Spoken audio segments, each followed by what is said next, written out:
There's many stories where the Europeans instigated rivalries between different ethnic groups to get them to fight, in order to get captives, because it was big money in it. It was like the drug trade.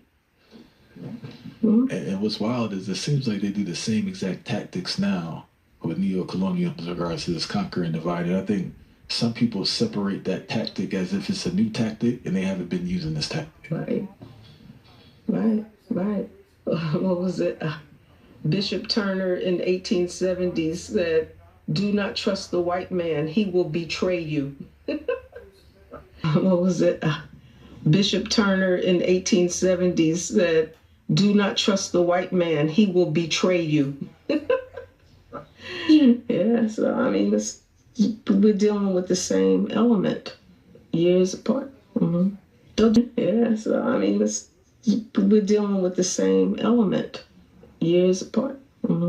They'll do anything for money. It's just merciless. Williams, for those unaware, Dr. Williams is an Africologist, expert in historical and present experience of Africans and African descendants throughout the diaspora. Dr. Williams, what's going on? How are you? Thanks for having me here today. Glad to have you here. First question I would like you to share your wisdom on is the myth that slavery was almost non-existent in the North. There's a really good book called Complicity. It's by Anne Farrow and a few other of her colleagues. And what they do is explore that myth. And they look at the role of the Northeast seaboard and its role in slavery. And they start Philadelphia, New Jersey, New York, all the way up to Connecticut and Rhode Island. That actually, they were the breadbasket for enslavement. And during the Revolutionary War, when the British had an embargo on the East Coast, thousands of Africans starved to death in Jamaica and through the islands because they couldn't get food. Philadelphia was famous for what they call refitting. That's taking a ship and refitting it to put captives in by putting layers in the bottom of it. And, New York was a major trader because at that time you had the Dutch in control. So, yeah, you had slavery all over the East Coast. And Pennsylvania, the myth about the Quakers and William Penn. Well, some of it's semi-true. William Penn at first said that he didn't want slavery in the colony, but however, due to the demands of farming and other things, he caved in and said, okay, maybe indentured servants. So her first 175 Black people into Philadelphia were actually enslaved by the Quakers. I read somewhere, I don't remember right, okay, but they were saying that about 40 cents of every dollar from slave owners went to the North. Yeah, because what the North also did was they provided materials to the South, okay, like tools that they needed, and also luxury items, things for their home, all types, and their children some of them were educated in the North, and different foods, different luxuries that they wanted, all came from the North. So they were hand in hand. South was hand in hand with the North in the enslavement of African people. Did the myth circulate because the North wasn't so hands-on because they had somewhat of a distance? Is that's why they justified and try to say that they weren't as active in slavery as they were? I guess it's the numbers. Look at the numbers. So, in the South, like in the 1700s, in some places in the South, you had Blacks 100 to 1 outnumbering whites. But you didn't have that in the North. You didn't have those large numbers. Like I said, like Philadelphia, the first, 175. And so the numbers were small, even though in the farming areas, so you could purport that myth or say that you weren't involved.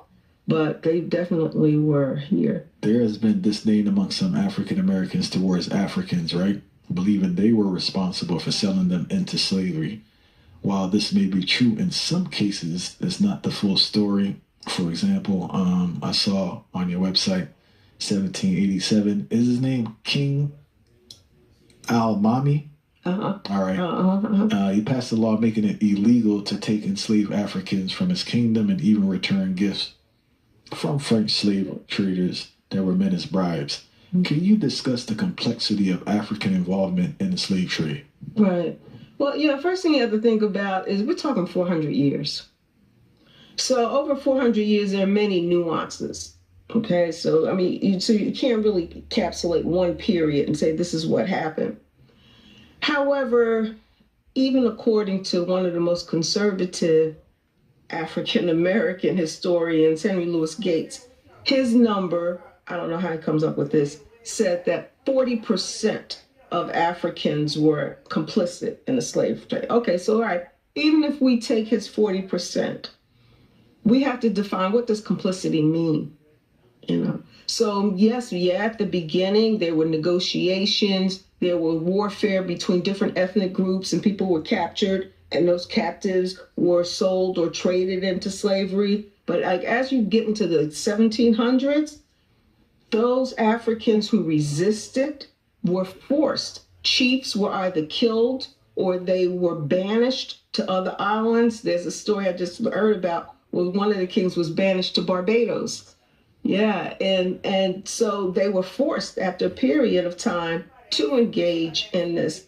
And one thing I really point out in my map on slave revolts is that the majority of the ship revolts, 70% of them, happened along the west coast of Africa, which testifies that Africans were trying to stop the trade as they were battling right there at the point of embarkation.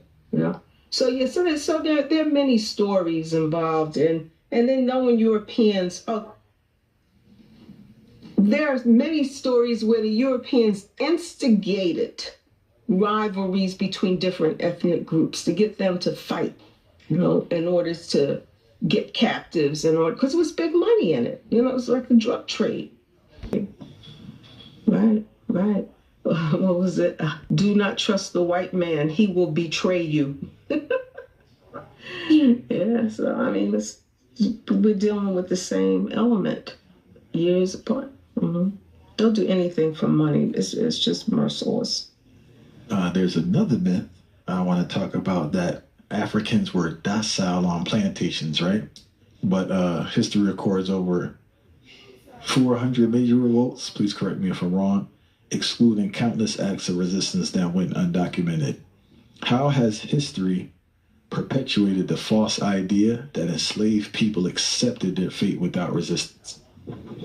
I always say that the South lost the Civil War militarily, but they won ideologically.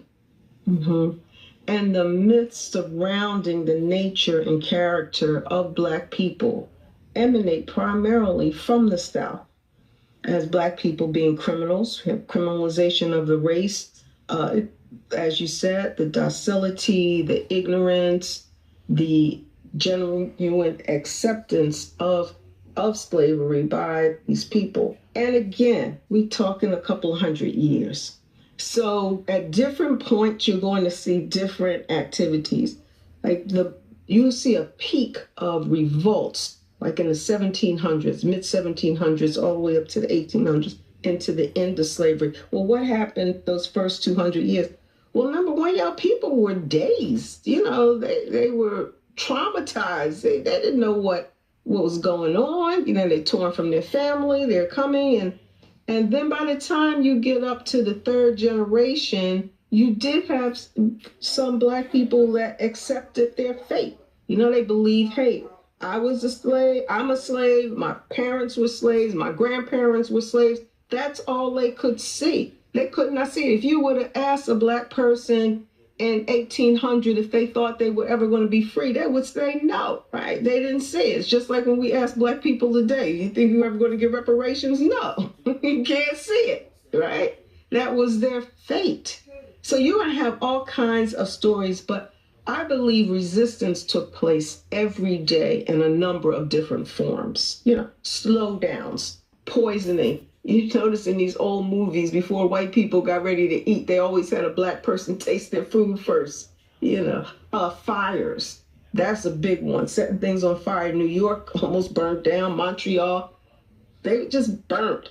Of course, killing the masters, having these revolts. So they were running away. There are many, many, many forms of resistance. But we're taught in order to perpetuate our inferiority and subordination to white people that in general we are lazy, docile, and accepting of our condition. That's just to maintain us.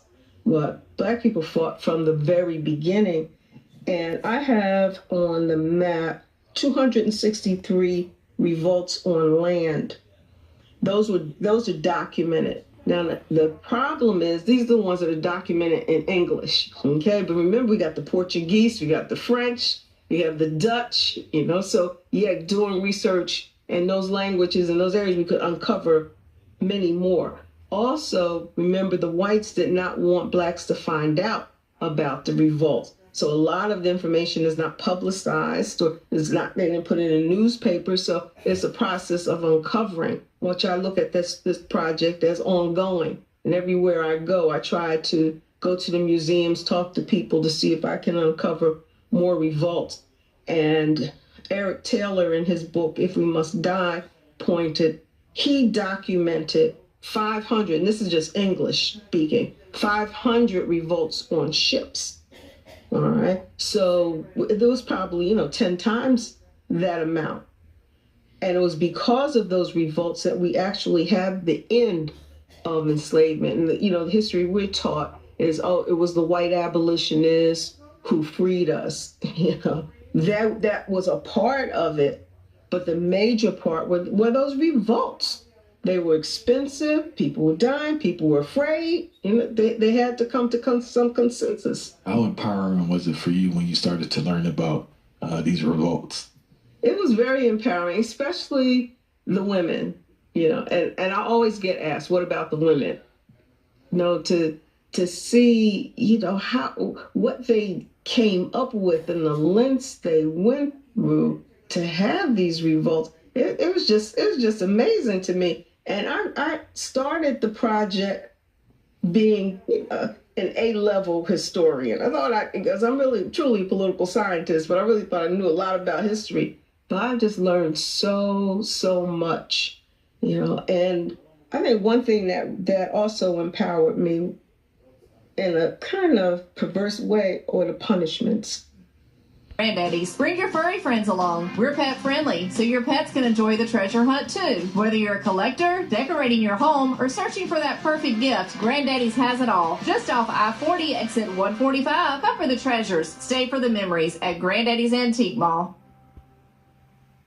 They were expensive. People were dying. People were afraid. They had to come to some consensus. 500 revolts on ships. All right. So there was probably, 10 times that amount. And it was because of those revolts that we actually have the end of enslavement. And, the history we're taught is, it was the white abolitionists who freed us. That was a part of it. But the major part were those revolts. They were expensive. People were dying. People were afraid. They had to come to some consensus.